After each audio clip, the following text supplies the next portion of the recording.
Discuss करने वाले हैं क्लास 9th साइंस के chapter matter in our surroundings को। तो स्टूडेंट्स चलिए शुरू करते हैं बिना किसी देरी के। As we look at our surroundings we see a large variety of things with different shapes, sizes and textures. जब हम अपने आसपास देखते हैं तो हमें बहुत सारी अलग अलग चीज़ें नज़र आती हैं जिनका शेप, साइज़ और टेक्सचर दिखने में वो काफ़ी अलग अलग होती हैं। Everything in this universe is made up of material which scientist have named matter. हमारे आसपास की जितनी भी चीज़ें होती हैं वो एक मटेरियल से बनी होती हैं, कुछ ना कुछ मटेरियल से बनी होती हैं जिनको साइंटिस्ट क्या कहते हैं, मैटर कहते हैं। हम जिस हवा में सांस लेते हैं, जो खाना खाते हैं, पत्थर, बादल, स्टार्स, प्लांट्स और एनिमल्स, यहाँ तक कि पानी की छोटी सी बूंद भी, यहाँ तक कि जो सैंड होती, जो रेत होती है, उसके पार्टिकल्स भी, हर चीज़ हमारे आसपास क्या कहलाती है, मैटर कहलाती है। We can also see as we look around that all the things mentioned above occupy space and have mass. अब ऊपर बताई गई सारी चीज़ों में दो चीज़ें कॉमन हैं। पहली बात तो वो कुछ ना कुछ स्पेस लेती हैं, कुछ ना कुछ स्थान घेरती हैं, कुछ ना कुछ स्पेस लेती हैं, एंड हैव मास, और उनका कुछ ना कुछ मास होता है, चाहे कम हो चाहे ज़्यादा हो, लेकिन उनमें कुछ ना कुछ मास ज़रूर होता है। चाहे उनका मास 1 ग्राम हो चाहे 100 किलो हो, लेकिन कुछ ना कुछ उनका मास ज़रूर होता है। In other words they have both mass and volume. यानी जिन चीज़ों में मास और वॉल्यूम होता है उन चीज़ों को हम क्या बोलते हैं, मैटर बोलते हैं। Anything that has mass and occupies some space is called matter. ये मैटर की प्रॉपर डेफिनेशन है।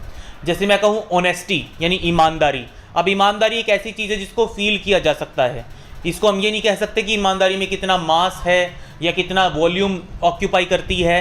तो ईमानदारी या honesty is not a matter, it is just a feeling, a noun, but it is not a matter.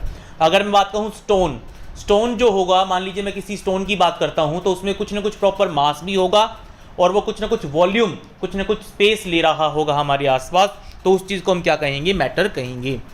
आगे देखिए, since early times human beings have been trying to understand their surroundings. Early Indian philosophers classified matter in the form of 5 basic elements: the Panch Tattva, air, earth, fire, sky and water. बहुत पुराने समय से ही human beings जो हैं वो अपने आसपास की चीज़ों को समझने की कोशिशें करते आ रहे हैं। हमारे पुराने इंडियन फिलोसोफर्स ने, हमारे पुराने ऋषि मुनियों ने माना है तो कि हमारे आसपास का जो मैटर होता है वो 5 बेसिक एलिमेंट्स, पंच तत्व से, 5 चीज़ों से मिलकर बना होता है। वो 5 चीज़ें कौन सी हैं? Air, earth, fire, sky and water. हमारे आसपास की हवा, ज़मीन, आग, आसमान और पानी, इन चीज़ों से मिलकर बनती हैं हमारे आसपास की चीज़ें, ऐसा इंडियन फिलोसोफर्स ने कहा है। According to them everything living और non living was made up of these 5 basic elements. उनका मानना था कि हमारे आसपास जितनी भी चीज़ें होती हैं, चाहे वो लिविंग हो चाहे वो नॉन लिविंग हो, वो इन्हीं 5 बेसिक एलिमेंट से, इन्हीं पंच तत्वों से मिलकर बनी होती है। पुराने ग्रीक फिलोसोफर्स ने भी मैटर के बारे में कुछ ऐसा ही कहा था। उनकी फिलोसफी कुछ डिफरेंट जरूर थी, लेकिन सब ये बात मानते थे कि मैटर जो होता है वो कुछ छोटे छोटे पार्टिकल्स के आपस में जुड़ने से बनता है, कुछ बेसिक एलिमेंट्स के आपस में जुड़ने से बनता है। Modern day scientist have evolve 2 types of classification of matter based on their physical properties and chemical nature. आजकल के साइंटिस्ट ने मैटर को 2 तरीके से क्लासीफाई करना सीख लिया है। पहला तो उनकी फिजिकल प्रॉपर्टीज़ के अकॉर्डिंग और दूसरा उनकी केमिकल प्रॉपर्टीज़ के अकॉर्डिंग। देखिए फिजिकल प्रॉपर्टीज़ क्या होती हैं, समझिएगा अब इस बात को। 9th क्लास के स्टूडेंट को पता होना चाहिए that what is the difference between physical and chemical properties. जब भी हम किसी चीज़ की शेप, साइज़, कलर, इन चीज़ों को देखते हैं, उसकी फिजिकल स्टेट को देखते हैं, जैसे वो सॉलिड है, लिक्विड है या गैस है, इसको हम बोलते हैं फिजिकल प्रॉपर्टी। फिजिकल प्रॉपर्टी में हम उस ऑब्जेक्ट को चेंज नहीं करते। पहले जो वो ऑब्जेक्ट जैसा था, जो मटेरियल था, वो मटेरियल वैसा ही रहेगा। फॉर एग्जांपल, अगर मैं लकड़ी को काट देता हूँ, मेरे पास लकड़ी है, वुड है, उसको अगर मैं काट देता हूँ तो उसको शेप और साइज तो फर्क आएगा, लेकिन वो लकड़ी पहले भी लकड़ी थी और अब भी लकड़ी ही रहेगी। तो मटेरियल को बिना चेंज किए जो प्रॉपर्टीज़ हम स्टडी कर सकते हैं उनको फिजिकल प्रॉपर्टीज़ कहा जाता है। ऑन द अदर हैंड, जब हम केमिकल प्रॉपर्टीज़ को स्टडी करते हैं तो हम मटेरियल को बिल्कुल चेंज कर देते हैं। फॉर एग्जांपल, अगर आप लकड़ी को जला दें, जलाने के बाद जो उसमें चेंज आया वो केमिकल चेंज है। जो प्रॉपर्टी की बात हम यहाँ करेंगे वो केमिकल प्रॉपर्टी है। और आप सब ये जानते हैं कि लकड़ी को जलाने के बाद वो लकड़ी नहीं रहेगी, मटेरियल चेंज हो जाएगा। तो जिन प्रॉपर्टीज़ में मटेरियल चेंज हो जाता है, नया मटेरियल बन जाता है, उनको केमिकल प्रॉपर्टीज़ कहा जाता है, और जिनमें मटेरियल चेंज नहीं होता उनको फिजिकल प्रॉपर्टीज़ कहा जाता है। इस चैप्टर में हम मैटर को उसकी फिजिकल प्रॉपर्टीज़ के अकॉर्डिंग, यानी हम इस चैप्टर में केमिकल रिएक्शंस नहीं करेंगे, केमिकल प्रॉपर्टीज़ के चेंजेस को नहीं पढ़ेंगे। हम इस चैप्टर में फिजिकल प्रॉपर्टीज़ के अकॉर्डिंग मैटर को किस तरीके से डिवाइड किया जाता है वो हम यहाँ पढ़ने वाले हैं।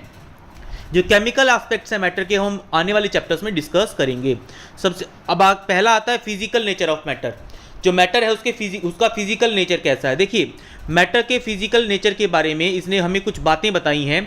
कैसी बातें बताई हैं उन सबको आप ध्यान से पढ़िएगा और सुनिएगा, समझने की कोशिश कीजिएगा। पहली बात, फिजिकल नेचर ऑफ मैटर के बारे में पहली बात क्या कहता है, that matter is made up of particles. सबसे पहली बात कि matter is of particulate nature, not of continuous nature. अगर आप अपने आसपास एक पत्थर देख रहे हैं, पानी की बूंद देख रहे हैं, या जिस हवा में आप सांस ले रहे हैं उसको फील कर रहे हैं, तो क्या कहता है कि हमारे आसपास की चीज़ें एक पार्टिकल से मिलकर नहीं बनी होती, बल्कि जो भी चीज़ें हम अपने आसपास देख पाते हैं वो बहुत सारे छोटे छोटे पार्टिकल्स के मिलने से बनी होती है। तो सबसे पहला पॉइंट आता है कि मैटर पार्टिकल से मिलकर बना होता है। बहुत लंबे समय तक दो तरह की विचारधाराएं, दो तरह की थिंकिंग मैटर के नेचर के बारे में साइंटिस्ट में बनी रही। One school believed matter to be continuous like a block of wood, whereas the other thought that matter was made up of particles like sand। दो स्कूल्स, यहाँ पे स्कूल्स का मतलब है थिंकिंग अलग अलग थी। साइंटिस्ट के दो ग्रुप बने हुए थे। एक ग्रुप जहाँ ये प्रूव करने पे तुला हुआ था कि मैटर कंटिन्यूअस होता है, उसके आगे सब डिविजन्स नहीं होते, जबकि एक दूसरा ग्रुप था जो ये मानता था कि मैटर पार्टिकुलेट नेचर का होता है। जो भी मैटर हम अपने आसपास देखते हैं वो बहुत छोटे छोटे पार्टिकल्स से मिलके बना होता है। दोनों अपनी अपनी थिंकिंग को लेके स्टडीज़ भी कर रहे थे, और लास्ट में अब जो हमारी साइंस एंड टेक्नोलॉजी है वो ये मानती है कि साइंस जो मैटर है वो पार्टिकुलेट नेचर का है, पार्टिकल्स का बना हुआ है। अब हम इस बात को स्टडी करने के लिए, प्रूव करने के लिए एक एक्टिविटी करेंगे। देखिए, एक्टिविटी 1.1 हमारे सामने है। एक्टिविटीज़ काफ़ी इंपॉर्टेंट स्टूडेंट्स, 9th क्लास में एक्टिविटीज़ आपको NCERT की बुक की सारी करनी चाहिए। आपको क्या करना है, 100 ml का बीकर लेना है, उस बीकर में पानी भर लेना है, आधे बीकर में पानी भर लेना और मार्क लगा लेना है कि पानी कहाँ तक भरा हुआ है। उसके बाद नमक या चीनी, दोनों में से एक चीज़ आप ले लीजिए और थोड़ी सी नमक या फिर थोड़ी सी चीनी उस पानी के अंदर डालिए और ग्लास रोड के साथ उसको स्टर कीजिए। ठीक है। अब जब चीनी या नमक, जो भी चीज़ आपने पानी के अंदर डाली है, वो घुल जाएगी, और घुलने के बाद आप क्या ऑब्जर्व करेंगे, आप उसके वाटर लेवल को ऑब्जर्व करेंगे। तो ये क्वेश्चन पूछ रहा है हमें, what do you think has happen to the salt, why does it disappear, does the level of water change. अब इन क्वेश्चंस के हमें जवाब देने हैं। सबसे पहली बात तो सॉल्ट के साथ क्या हुआ। सॉल्ट जो है वो पानी के अंदर डिज़ोल्व हो जाता है। कैसे डिज़ोल्व हो जाता है, देखिए, अब हमने सॉल्ट को पानी के अंदर डाल के और ग्लास रोड से स्टर किया। सॉल्ट को डालने के बावजूद, घोलने के बावजूद भी वाटर लेवल राइज नहीं हुआ। शुरू में जितना पानी हमने डाला था बीकर के अंदर, सॉल्ट घोलने के बाद भी वाटर का लेवल उतना ही है। तो इससे प्रूव होता है कि मैटर पार्टिकल्स से बना हुआ है। कैसे प्रूव हुआ, क्योंकि सॉल्ट के पार्टिकल्स ने वाटर के पार्टिकल्स के बीच की जगह को ऑक्यूपाई कर लिया। अगर मैटर पार्टिकल्स से नहीं बना होता, पार्टिकल से मिलकर नहीं बना होता, बिल्कुल एक कंटिन्यूस फॉर्म में होता, तो सॉल्ट डालने के बाद वाटर का लेवल राइज हो जाना चाहिए था। लेकिन हुआ क्या, वाटर के बीच के पार्टिकल्स के बीच में सॉल्ट के पार्टिकल्स एडजस्ट हो गए और वाटर लेवल राइज नहीं हुआ। आगे आता है, अब ऊपर वाली एक्टिविटी में देखिए, मैंने आपको पहले ही बता दिया है, ऊपर वाली एक्टिविटी से हमें ये पता चलता है कि मैटर पार्टिकल्स का से बना हुआ है। ठीक है। जो भी सॉल्ट या शुगर हमने पानी के अंदर डाला, देखिए यहाँ पे इसने दिखा रखा है, उसने पानी के मॉलिक्यूल्स के बीच में मौजूद खाली स्पेस को ऑक्यूपाई कर लिया, इसीलिए वाटर लेवल राइज नहीं हुआ। आगे आता है, how small are these particles of matter. अब आगे आता है कि जो मैटर के पार्टिकल्स हैं ये कितने छोटे हैं। तो इसका आंसर आएगा बहुत ही ज़्यादा छोटे हैं ये। Matter is made up of particles. दूसरा पॉइंट आप बना सकते हैं, these particles are very small in size. ये पार्टिकल्स काफ़ी छोटे साइज के होते हैं। इस बात को प्रूव करने के लिए हमने एक और एक्टिविटी की है। क्या एक्टिविटी की है, सबसे पहले आप एक 100 ml पानी लेंगे एक बीकर में, उसके अंदर आप 10 ml पोटेशियम परमैंगनेट डाल देंगे या फिर कोई भी इंक डाल सकते हैं आप, कोई भी इंक या पोटेशियम परमैंगनेट आप डाल देंगे। उसके बाद आप क्या करेंगे, मान लीजिए ये बीकर 1 था हमारा, शुरू में जो बीकर था ये बीकर 1 था, ये बीकर 2 है हमारा। बीकर 2 में से 10 ml लिक्विड लेंगे और उसको थर्ड बीकर में डाल देंगे जिसमें सिर्फ पानी भरा हुआ था। क्या करना है आपको, थर्ड बीकर में शुरू में पानी लेना है और फिर उस पानी के अंदर बीकर 2 से 10 मिलीलीटर सॉल्यूशन लेके, लिक्विड लेके डाल देना है। बिल्कुल यही काम आपको फोर्थ बीकर के लिए रिपीट करना है। ध्यान से सुनिएगा क्या करना है, आप एक चौथा खाली बीकर लेंगे, उसमें 90 ml तो डालेंगे पानी, ठीक है, और उसके बाद 10 ml लिक्विड लेंगे आप बीकर नंबर 3 से और उसको बीकर नंबर 4 में डाल देंगे। यही काम आप बीकर नंबर 5 के साथ करेंगे। क्या करेंगे, बीकर नंबर 5 में पानी लीजिए, 10 ml सॉल्यूशन लीजिए बीकर नंबर 4 से और फिर उसको नंबर 5 में डाल दीजिए। तो अब देखिए आप क्या देखेंगे, जब ये काम हम आगे 6, 7, 8 ऐसे करते रहते हैं तो 8th बीकर तक भी इंक का जो कलर है वो हमें नज़र आ रहा है। तो देखिए अब इतने सारे चेंजेस करने के बाद अब आप यहाँ देखिए, आप इसके अंदर 10% जो था क्या बोलते हैं इंक था और आई थिंक अबाउट 90% के आसपास, रफली 90% के आसपास वाटर था।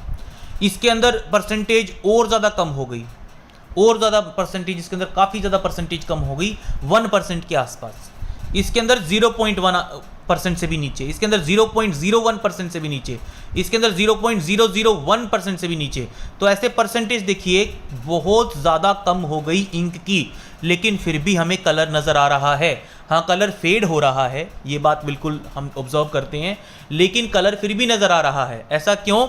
क्योंकि इंक की जो 1 बूंद या 2 बूंदें हमने डाली थी उनमें पार्टिकल्स बहुत सारे थे, इतने सारे पार्टिकल्स थे कि उनका 0.0001% भी हमें नज़र आ रहा है। तो इस एक्टिविटी से प्रूव होता है कि मैटर के जो पार्टिकल्स होते हैं वो बहुत सारे होते हैं और बहुत छोटे छोटे होते हैं, ठीक है, क्योंकि इतनी डाइल्यूशन के बाद भी, इतना पानी ऐड करने के बाद भी हमें उसका कलर नज़र आ रहा है। ऐसा तभी हो सकता है जब पार्टिकल्स बहुत सारे हों और बहुत छोटे छोटे हों, ऐसा तभी पॉसिबल है, ठीक है। यहाँ पे आपको यही एक्टिविटी समझाई गई है। आगे देखिए characteristics of particles of matter. अब देखिए इस आर्टिकल में, इस सब सेक्शन में हम क्या पढ़ेंगे, हमने ये पढ़ लिया कि मैटर क्या होता है, हमने ये पढ़ लिया कि मैटर की जो फिजिकल प्रॉपर्टी है वो क्या होती हैं। क्या पढ़ा हमने, मैंने आपको 2 पॉइंट्स बताए थे कि मैटर जो होता है वो पार्टिकल से मिलकर बना होता है। दूसरी बात, ये जो पार्टिकल्स होते हैं ये बहुत छोटे साइज़ के होते हैं। ये 2 चीज़ें हमने पढ़ ली। आगे आता है कि मैटर जिन पार्टिकल्स से मिलकर बना होता है उन पार्टिकल्स की भी कुछ प्रॉपर्टीज़ होती हैं। मैटर जिन छोटे छोटे पार्टिकल्स से मिलकर बना होता है उन पार्टिकल्स की क्या विशेषताएं होती हैं, क्या कैरेक्टरिस्टिक्स होती हैं, क्या फीचर्स होते हैं, उनके बारे में हम स्टडी करेंगे। तो सबसे पहला पॉइंट आता है इसमें, मैटर के पार्टिकल्स के बीच में स्पेस होता है, कम हो या ज़्यादा हो, होता ज़रूर है। देखिए एक्टिविटी 1.1 और 1.2 हमने जब की थी, 2 एक्टिविटीज़ जो मैं आपको ऊपर करा चुका हूँ, वो एक्टिविटी 1.1 और 1.2 है। उसमें हमने देखा कि जो शुगर, सॉल्ट, डेटॉल या पोटेशियम परमैंगनेट के पार्टिकल्स हैं वो पानी में अच्छे से घुल जाते हैं, फैल जाते हैं। जब हम चाय बनाते हैं, कॉफ़ी बनाते हैं या नींबू पानी बनाते हैं तो एक तरह के जो मैटर के पार्टिकल्स हैं वो दूसरे के अंदर घुल जाते हैं, ठीक है। इससे पता चलता है कि मैटर पार्टिकल्स के मैटर के बीच में स्पेस होता है। तो इंटरमोलिक्यूलर स्पेस या इंटरपार्टिकुलेट स्पेस, इंटरपार्टिकुलेट स्पेस जरूर होता है मैटर के पार्टिकल्स के बीच में। हमने ऊपर देखिए स्टूडेंट्स 2 एक्टिविटीज़ की हैं। एक में तो हमने नमक या चीनी को घोला था पानी में, दूसरे में हमने इंक को या फिर पोटेशियम परमैंगनेट को घोला था पानी के अंदर। अब थोड़ी सी इंक भी पूरे पानी में डिस्ट्रीब्यूट हो जाती है, क्यों? क्योंकि इंक के पार्टिकल्स पानी के पार्टिकल्स के बीच में मौजूद जगह को घेर लेते हैं। अब वो उस जगह को तभी घेर पाते हैं क्योंकि उनके बीच में स्पेस होता होगा। अगर स्पेस ना होता तो वो उस जगह पे कभी भी अपने आप को एडजस्ट नहीं कर पाते। तो एक्टिविटी 1.1 और 1.2 ये साबित करने के लिए काफ़ी है कि पार्टिकल्स ऑफ मैटर के बीच में स्पेस होता है। आगे देखिए नेक्स्ट एक्टिविटी है, मैटर के जो पार्टिकल्स होते हैं वो लगातार मूव करते रहते हैं। इस प्रॉपर्टी को कहा जाता है kinetic energy of particles. This is called kinetic energy students, this is called kinetic energy. आपने वैसे पहले भी पढ़ा है, 8th क्लास में भी पढ़ा होगा। अगर नहीं पता है तो मैं आपको बता देता हूँ। जब भी कोई चीज़ मूव करती है, जब भी कोई चीज़ के अंदर कुछ स्पीड होती है, तो उसकी स्पीड की वजह से उसके अंदर जो एनर्जी प्रोड्यूस होती है, उसके अंदर जो एनर्जी होती है उसको कहा जाता है उसकी काइनेटिक एनर्जी। ठीक है, अगर मान लीजिए आपके पास एक आयरन बॉल है, अगर वो 1 मीटर पर सेकंड की स्पीड से चल रही है तो उसके अंदर कुछ काइनेटिक एनर्जी है, 2 मीटर पर सेकंड की स्पीड से चल रही है तो उसके अंदर कुछ काइनेटिक एनर्जी है। तो जिस भी चीज़ के अंदर मूवमेंट हो रही है उसके अंदर कुछ ना कुछ काइनेटिक एनर्जी जरूर है। और ये जो काइनेटिक एनर्जी होती है ये स्पीड ऑफ मूवमेंट के साथ बढ़ती है। अगर पार्टिकल्स ज़्यादा स्पीडली मूव करेंगे तो काइनेटिक एनर्जी ज़्यादा होगी, अगर कम स्पीड से मूव करेंगे तो काइनेटिक एनर्जी कम होगी। देखते हैं एक्टिविटी 1.3 को। देखिए, आपको क्या करना है, अगरबत्ती जलानी है और उसको क्लास के एक कॉर्नर में रख देना है। ठीक है, अब देखिए आपको क्या करेंगे, आप उस अगरबत्ती की स्मेल को काफ़ी दूर से भी सूंघ पाएंगे, स्मेल कर पाएंगे। ऐसा क्यों? क्योंकि मैटर के पार्टिकल्स कंटिन्यूसली मूव कर रहे हैं, इसीलिए। ठीक है, ये एक्टिविटी प्रूव करती है। देखिए, एक जलती हुई अगरबत्ती जब वो नहीं जल रही थी तब आपको कोई स्मेल नहीं आ रही थी, लेकिन जैसे ही आपने उसको अगरबत्ती को जलाया तो उसकी सुगंध आपको अपनी क्लास के हर कोने में आराम से फील होती है। ऐसा क्यों? क्योंकि इंसेंस स्टिक से निकलते हुए स्मोक पार्टिकल्स चारों तरफ फैल रही हैं, मूव कर रही हैं। आगे आता है एक्टिविटी 1.4। 1.4 में क्या कहता है ये, 2 बीकर लीजिए, आपको 2 बीकर लेने हैं पानी से भरे हुए। ठीक है, एक में तो आप क्या कीजिए, ब्लू या रेड इंक डालिए थोड़ी सी। ठीक है, और दूसरे में आप हनी डालिए, थोड़ा सा शहद डालिए थोड़ा सा, और उन दोनों बीकर्स को कुछ टाइम के लिए अनडिस्टर्ब्ड रख दीजिए अपनी क्लास के कॉर्नर में, और फिर अपनी ऑब्जर्वेशंस को आप रिकॉर्ड कीजिए। ये तो हमें करनी है एक्टिविटी। अब हमसे क्वेश्चंस क्या पुट किए गए हैं। पहला क्वेश्चन तो है, what do you observe immediately after adding the ink drop. Ink drop को डालने के बाद आप क्या देखते हैं, ink diffuses itself into the water within a few minutes. Ink जो है वो पानी में पूरी तरीके से डिसॉल्व हो जाती है, घुल जाती है कुछ मिनटों के अंदर ही। What do you observe immediately after adding a drop of honey. Drop of honey को ऐड करने के बाद आप क्या देखते हैं। ठीक है, honey takes a few hours to dissolve completely in water. Honey को थोड़ा सा टाइम लगता है, इमीडिएटली इतना इंस्टेंट एक्शन वो नहीं करता है। हाउ मेनी आवर्स और days does it take for the ink colour of ink to spread evenly throughout the water. कितने घंटे या दिन लगते हैं, घंटे या दिन नहीं लगते हैं, अ फ्यू मिनट्स। लास्ट वाले क्वेश्चन का आंसर आएगा अ फ्यू मिनट्स। तो स्टूडेंट्स देखिए, एक्टिविटी 1.4 में भी यही प्रूव किया जा रहा है कि पार्टिकल्स मूव करते हैं, क्योंकि अगर पार्टिकल्स मूव कर रहे हैं तभी तो वो डिसॉल्व हो पा रहे हैं। अगर वो मूव नहीं करते तो उनमें डिसोल्यूशन हो ही नहीं पाता। आगे आता है एक्टिविटी 1.5।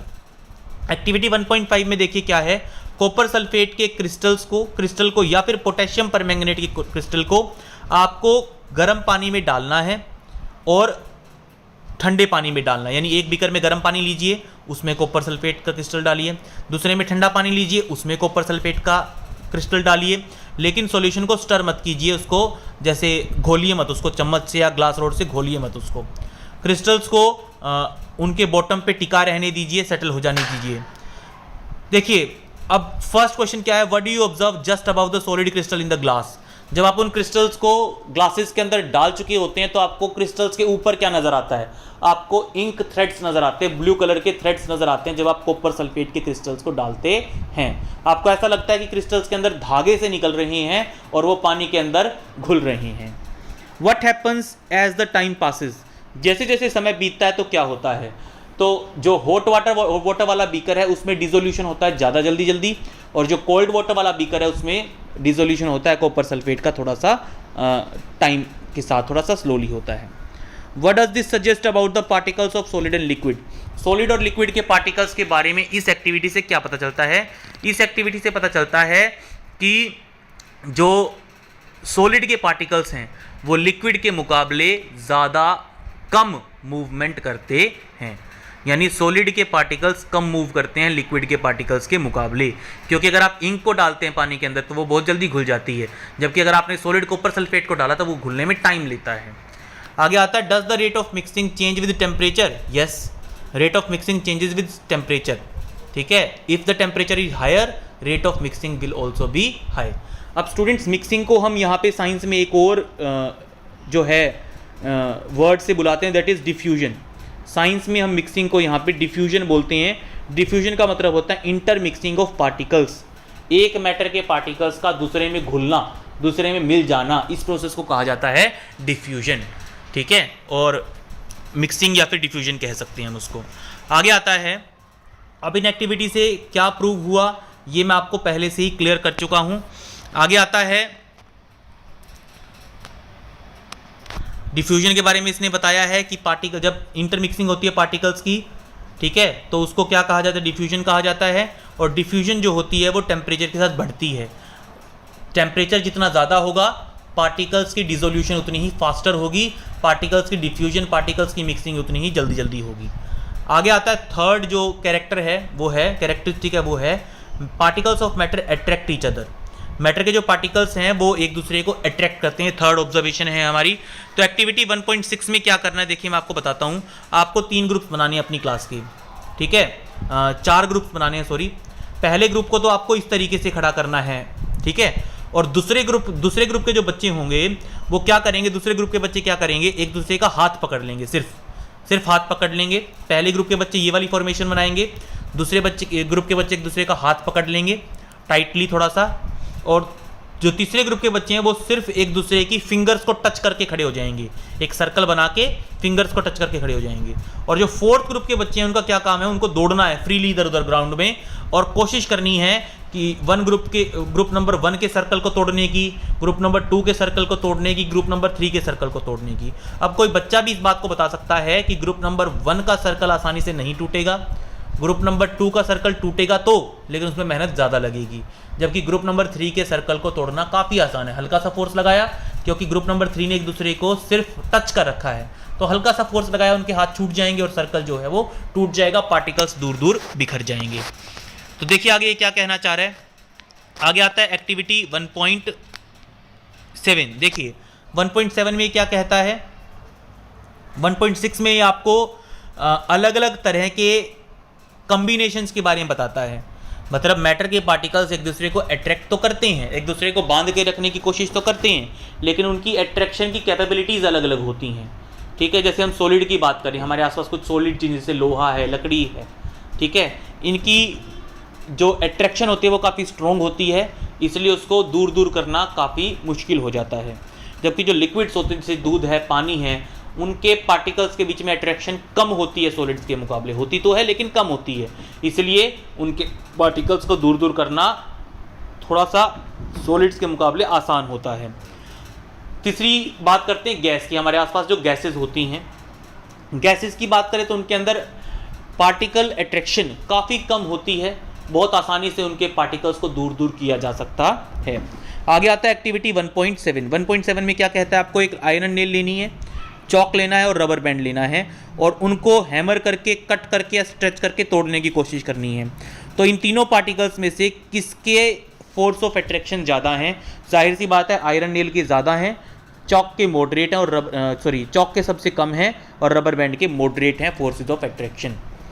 आगे आता है एक्टिविटी 1.8। एक्टिविटी 1.8 में क्या करना है आपको एक कंटेनर में थोड़ा सा पानी लेना है, you have to take some water in a container, और अपनी उंगलियों की हेल्प से पानी के अंदर, अपनी उंगलियां पानी के अंदर फिरानी है, यानी पानी को काटने की कोशिश करना है। तो क्या आप पानी को काट पाते हैं? ऐसा क्यों है कि आप पानी को काट नहीं पाते परमानेंटली? जैसे आपने कागज़ के ऊपर चाकू चलाया तो वो कागज़ कट जाता है, लेकिन यही काम आप पानी के साथ नहीं करते। ऐसा क्यों है? क्योंकि पानी के पार्टिकल्स के बीच में अट्रैक्टिव फोर्स होता है जो उसको आपस में बांधे रखता है, परमानेंटली एक दूसरे से अलग नहीं होने देता। आगे आता है आपका ब्लूप्रिंट क्वेश्चंस जो है स्टूडेंट्स, इन टेक्स्ट क्वेश्चंस जो हैं इनके लिए हम एक सेपरेट वीडियोस बनाएंगे, वहां आपको समझाए जाएंगे। आगे देखिए, आगे हम चलते हैं हमारे टेक्स्ट के ऊपर, स्टेट्स ऑफ मैटर के ऊपर। अब फिजिकल प्रॉपर्टीज़ के अकॉर्डिंग मैटर की 3 स्टेट्स होती हैं, सॉलिड, लिक्विड और गैस। वैसे तो स्टूडेंट्स 5 स्टेट्स होती हैं अब तक जो स्टडी की गई हैं, ठीक है, सॉलिड, लिक्विड, गैस, प्लाज्मा और BEC, बोस आइंस्टीन कंडेंसेट। लेकिन 9th क्लास के सिलेबस में हम ये 3 स्टेट्स ही डिस्कस करेंगे। देखिए ये जो 3 स्टेट्स हैं इनको मैटर की फिजिकल प्रॉपर्टीज़ के अकॉर्डिंग, मैटर के पार्टिकल्स की प्रॉपर्टीज़ के अकॉर्डिंग डिवाइड किया गया है। सबसे पहले बात करते हैं सॉलिड स्टेट की। सॉलिड स्टेट की बात करते हैं हम। देखिए सॉलिड स्टेट में क्या है, अगर आप अपने आसपास जिन भी सॉलिड चीज़ों को देखते होंगे उनकी शेप और साइज, बाउंड्रीज और वॉल्यूम क्या होती है, फिक्स होती है, ठीक है, और वो एक दूसरे के अंदर मिक्सअप नहीं होते। फॉर एग्जांपल अगर आप लकड़ी और लोहे को एक दूसरे के ऊपर रख देते हैं तो वो डिफ्यूज़ नहीं होंगे, एक दूसरे के अंदर मिक्सअप नहीं होंगे, इंटरमिक्सिंग नहीं होगी लोहे की लकड़ी के अंदर, यानी उनके अंदर डिफ्यूजन नहीं होती है, ठीक है। अगर आप उनको कंप्रेस करने की कोशिश करेंगे, दबाने की कोशिश करेंगे, तो वो दबेंगे भी नहीं, ठीक है। तो इससे हमें क्या पता चलता है, एक्टिविटी 1.9 से जो हमें पता चलता है वो हम नीचे वाले सेक्शन में डिस्कस करेंगे। देखिए ऊपर जितनी भी आर्टिकल्स को हमने पढ़ा है वो सारे सॉलिड्स हैं, आप सब जानते हैं सॉलिड्स क्या होते हैं। सॉलिड्स की शेप प्रॉपर होती है, डेफिनेट होती है, डिस्टिंक्ट बाउंड्रीज, फिक्स्ड बाउंड्रीज होती हैं उनकी, फिक्स्ड वॉल्यूम्स होती हैं उनकी। अगर आप कोशिश करें कि आप एक अलमीरा को एक छोटे से ग्लास के अंदर फिट करना चाहें तो ऐसा आप नहीं कर पाएंगे, क्योंकि अलमीरा की वॉल्यूम बहुत ज़्यादा है। आगे आता है उनकी नेग्लिजिबल कंप्रेसिबिलिटी होती है, यानी वो कंप्रेस नहीं होते, फोर्स एक्सर्ट करने पे दबते नहीं हैं। कंप्रेस करने का मतलब दबना, फोर्स एक्सर्ट करने पे दबते नहीं हैं। देखिए solids have a tendency to maintain their shape when subjected to outside force, बाहर से फोर्स लगाने पे भी वो अपनी शेप को मेंटेन रखते हैं। इस चीज़ को कहा जाता है कंप्रेसिबिलिटी। अगर आपसे कंप्रेसिबिलिटी की डेफिनेशन कोई पूछे तो आप बता सकते हैं tendency to maintain the shape when subjected to outside force, बाहर से फोर्स लगाने पे अपनी शेप को बरकरार रखने की काबिलियत को कंप्रेसिबिलिटी कहा जाता है। सॉलिड्स में break under force but it's difficult to change their shape so they are rigid. अगली प्रॉपर्टी है रिजिडिटी की, जो ऑब्जेक्ट फोर्स लगाने पे शेप चेंज ना करे, टूट जाए, टूट जाएगा, शेप चेंज नहीं करेगा। जैसे लकड़ी है, लकड़ी को अगर आप मतलब फोर्स लगाएंगे तो अपनी शेप चेंज नहीं करेगी, वो ज़्यादा फोर्स लगा देंगे तो टूट बेशक जाए लेकिन वो शेप चेंज नहीं करेगी। This is called rigidity. तो जो सॉलिड्स होते हैं स्टूडेंट्स, उनकी फिक्स्ड बाउंड्रीज होती हैं, फिक्स्ड शेप होती है, फिक्स्ड वॉल्यूम होती है, वो फ्लो नहीं करते, एक दूसरे के अंदर डिफ्यूज़ नहीं होते, वो कंप्रेसिबल नहीं होते, वो रिजिड होते हैं। ये सॉलिड्स की कुछ प्रॉपर्टीज़ हैं, ठीक है। काफ़ी आसान है इसलिए मैं ज़्यादा टाइम नहीं लगाऊंगा। अब आगे कुछ एक्सेप्शंस हैं। रबर बैंड एक सॉलिड ऑब्जेक्ट है लेकिन फिर भी स्ट्रेच होने पे अपनी शेप चेंज कर देता है।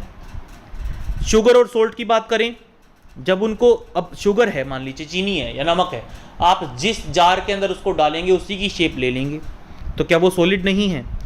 स्पंज के बारे में क्या, स्पंज जो डस्टर होता है आपके क्लास में, या फोम होती है, जो फोम होती है, स्पंज होती है, जैसे आपके सोफे के शीट के अंदर, आपके मैट्रेस के अंदर जो होता है आसानी से दब जाता है, स्पंज जो होता है, क्या वो सॉलिड नहीं है। देखिए ऊपर जो मैंने प्रॉपर्टीज़ बताई, ये यहाँ पे उन प्रॉपर्टीज़ को फॉलो नहीं कर पा रहा। मैंने आपको कहा था कि सॉलिड्स जो होते हैं वो इनकम्प्रेसिबल होते हैं, जबकि रबर सॉलिड होने के बावजूद भी कंप्रेस हो जाता है। ऐसा क्यों? तो इसका जवाब है रबर बैंड अपनी शेप तब तक चेंज किए रहता है जब तक कि उसके ऊपर फोर्स एक्सर्ट किया जा रहा है। जैसे ही फोर्स को हटा दिया जाएगा वो दोबारा अपनी पहले वाली शेप में आ जाएगा। तो उसने अपनी शेप को मेंटेन रखा, चेंज नहीं किया, इसीलिए वो सॉलिड कहलाएगा।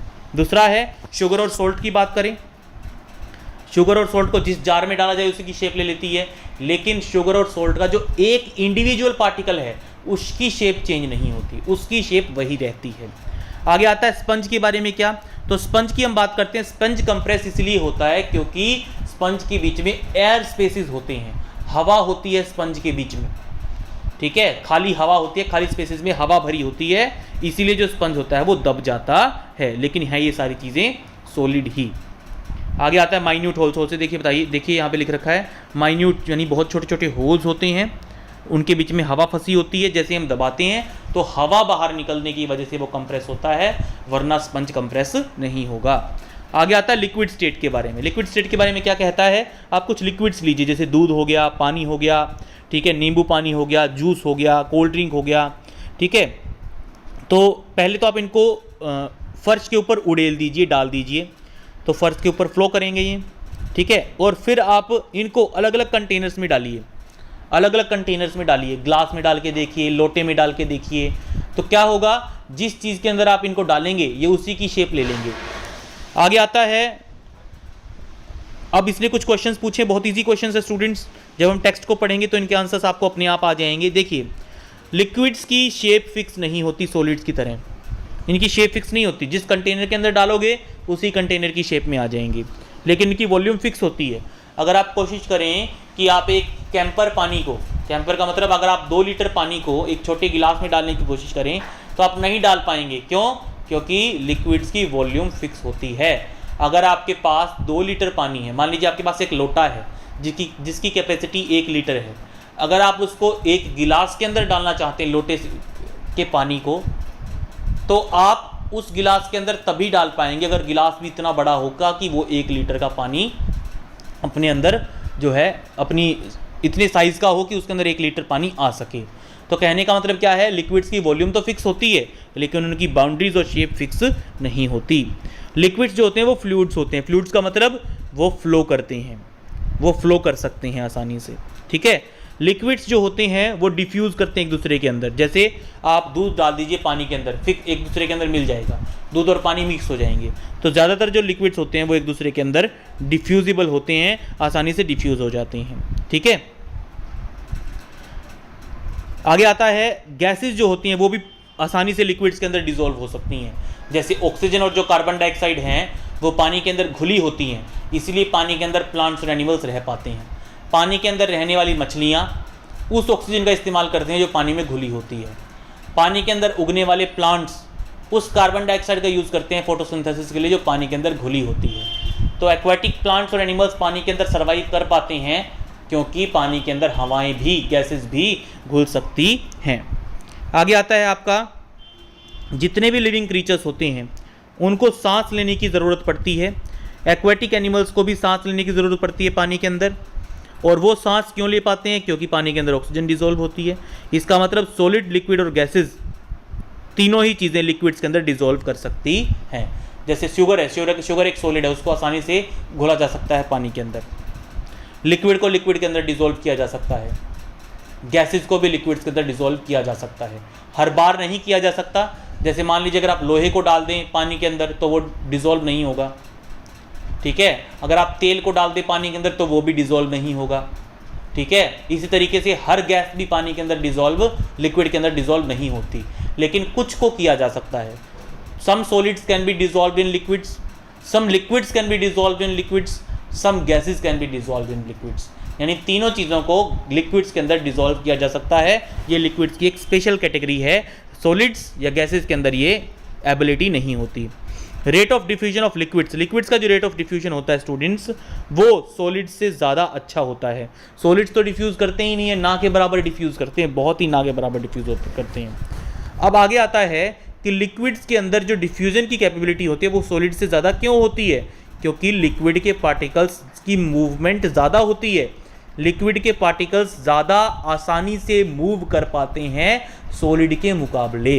इन अदर वर्ड्स, लिक्विड के पार्टिकल्स के बीच में फोर्स ऑफ अट्रैक्शन कम होता है सॉलिड के मुकाबले, या फिर लिक्विड के पार्टिकल्स की काइनेटिक एनर्जी यानी मूवमेंट ज़्यादा होती है सॉलिड्स के मुकाबले। ये सारी चीज़ें आपको समझ में आनी चाहिए।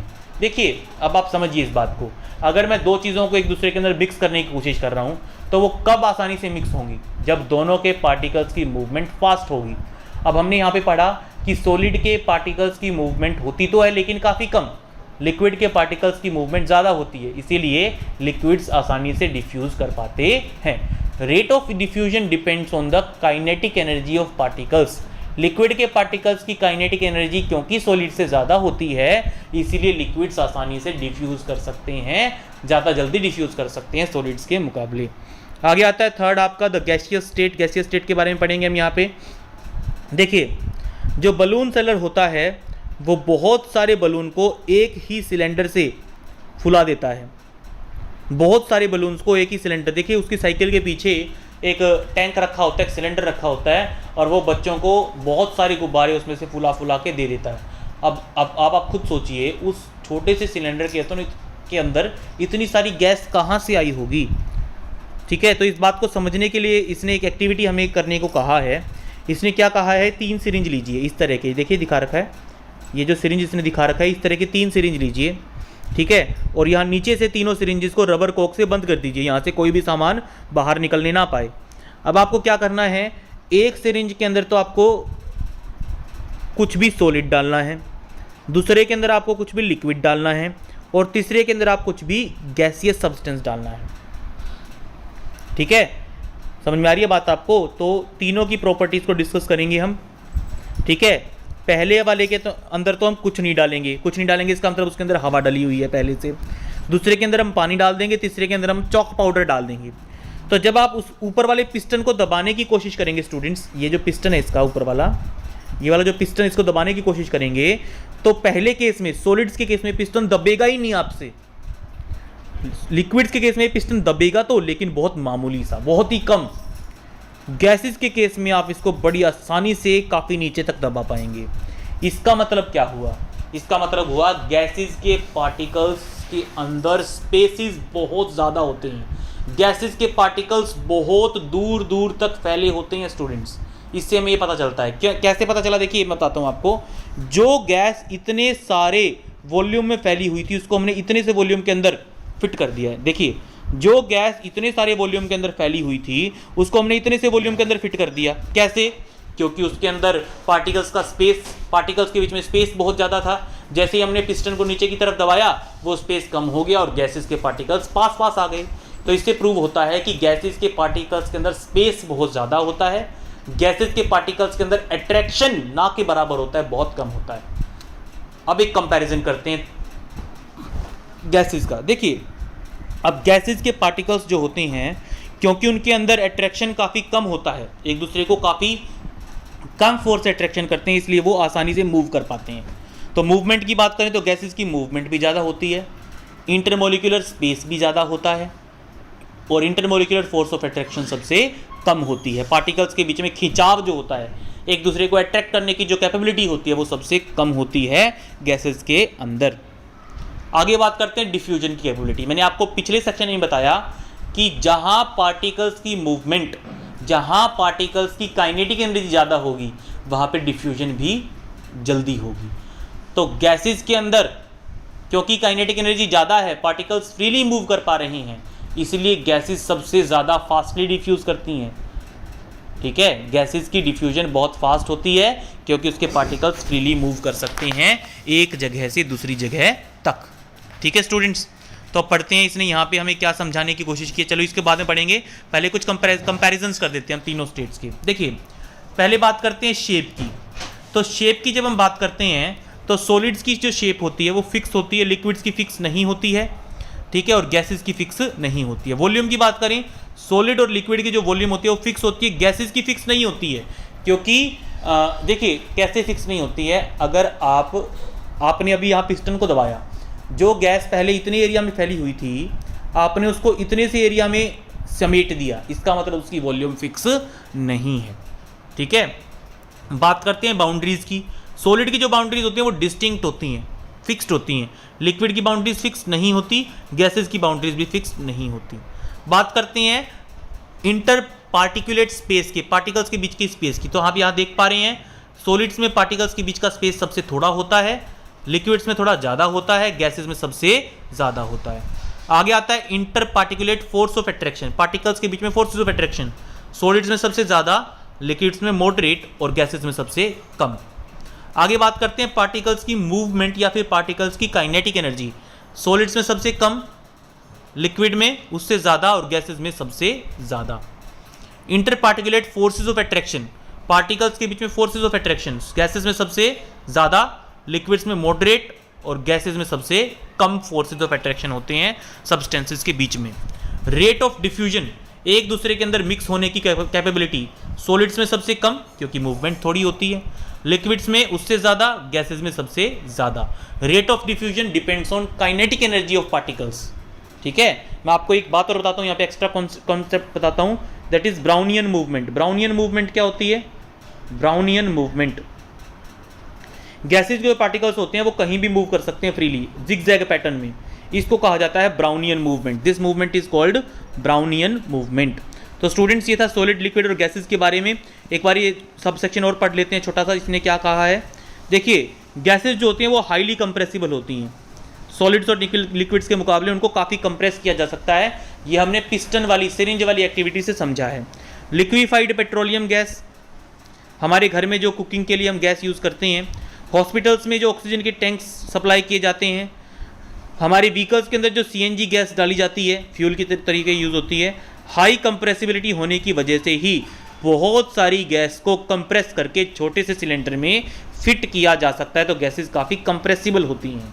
ठीक है, ये भी आप ऐड कर सकते हैं कंप्रेसिबिलिटी। सॉलिड्स कंप्रेसिबल नहीं होते, लिक्विड्स कंप्रेसिबल नहीं होते, गैसेस कंप्रेसिबल होती हैं। आगे आता है आपका, हमारे किचन में जब भी खाना पकता है तो हम दूर से ही स्मेल करके बता देते हैं कि किचन में कुछ ना कुछ बन रहा है। ठीक है, क्यों?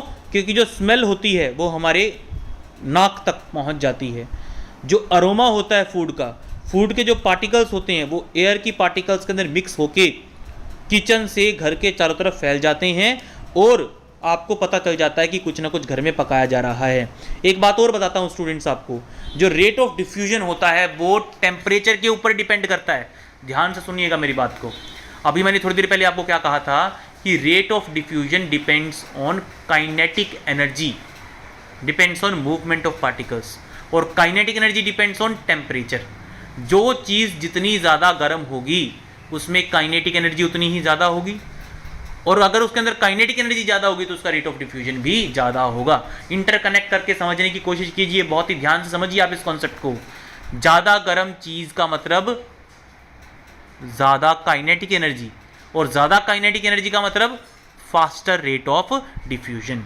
ठीक है, तो पार्टिकल्स की हाई स्पीड और लार्ज स्पेसिस ऑफ अट्रैक्शन की वजह से गैसेस जो होती हैं वो काफ़ी फास्टली डिफ्यूज़ कर पाती हैं। मैं आपको पहले ही समझा चुका हूँ।